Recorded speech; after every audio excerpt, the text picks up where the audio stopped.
the people in my life that I found that are the most successful also take the losses the hardest. But what they do is they take that loss to heart and learn from it, and then they move on, right? So they don't dwell on the mistakes, because if you're one of these people, you take a hard punch down, you don't get back up, well, then, forget about your potential.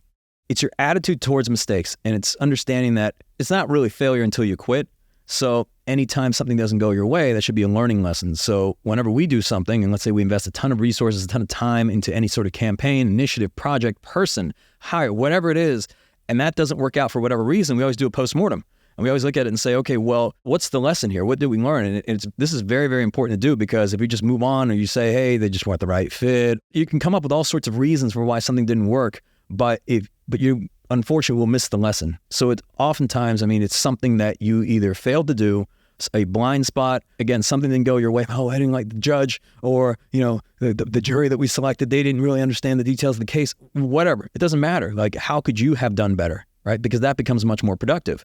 And as I reflect on a lot of mistakes, I actually take pride in collecting a lot of mistakes and a lot of, experiences, if you will, because I think it makes me wiser, and I think it makes me more capable. When I meet leaders or business leaders that are afraid to make a mistake, I'm like, man, you're never going to be successful, because you're trying to bat 100, right? Or 1,000, or whatever the expression is. Every decision you make, you're trying to be right all the time. So that's going to rule out anything that has any probability of, let's say, not going your way. And some of the things that have the highest upside, the decisions that have the highest upside, also have probability that it will not go your way. There's a risk involved, time risk, financial risk, etc. So reflecting on these experiences is important, because you can always take away the learning lessons, which can then set you up for the next decision. But then at the same time, it's being willing to do it, willing to make those decisions. Some of the best trial lawyers that I know have had crushing defeats. And that's what's given them now the experience and confidence every time they go into the courtroom. And someone who has the perfect record and saying, oh, we've never lost a case ever.